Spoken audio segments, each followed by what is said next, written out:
Hi friends, వర్షాలు బాగా వచ్చినాయి కదా, అందుకని చెప్పేసి పల్ల ప్రాంతాలన్నీ మునిగిపోతున్నాయని ఇప్పుడే మా చెల్లి చెప్పిందండి.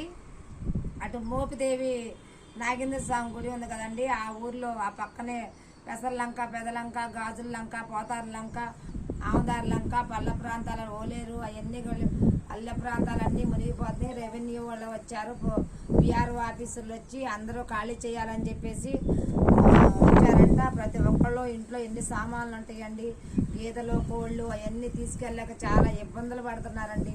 ఒరిగెడ్లు, మోటార్లు కూడా ఉప్పదీసి చాలా ఇబ్బందుల్లో చాలా కష్టపడుతున్నామని మా చెల్లి చాలా బాధపడుతూ చెప్పింది. అందుకని చెప్పి నేను కూడా చాలా బాధపడుతున్నానండి. మొత్తం ఊరంతా మునిగిపోతున్నానండి.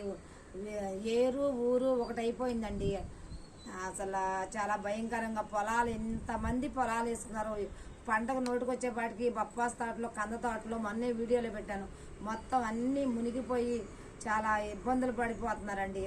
ఊళ్ళో నుంచి ఊళ్ళోకి వెళ్తాక కూడా మధ్యలో పాయ వచ్చేసి ఆ పాయ కూడా మునిగిపోయింది. ఇప్పుడు పడవ కూడా లేదు, ఏం చేయాలో పరిస్థితి అర్థం అవట్లా. మోటార్లు కూడా తీసుకుని చాలా ఇబ్బందులు పడుతున్నారు.